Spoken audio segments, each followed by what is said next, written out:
iniimbestigahan na ng Bureau of Fisheries and Aquatic Resources ang nangyaring malakihang malawakang fish kill sa Canyacao Bay sa Cavite City.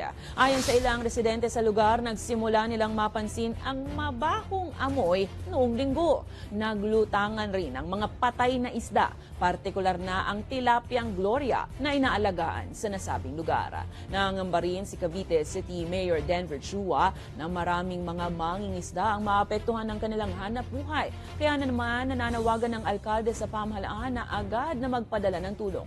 Batay sa paunang investigasyon ng grupong pamalakaya, maruming kalidad ng tubig ang dahilan ng pagkamatay ng maraming isda rito.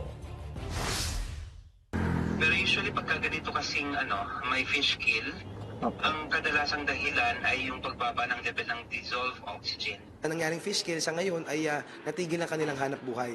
Kaya talaga tayo ay nagkatrabaho para mabigyan natin ng pagkakakitaan for the meantime or pwedeng kunan ng source ng income yung mga tao doon sa paligid na area na yun. At nananawagan din po tayo sa ating mga national agencies na kung maaari ay magpadala ng tulong.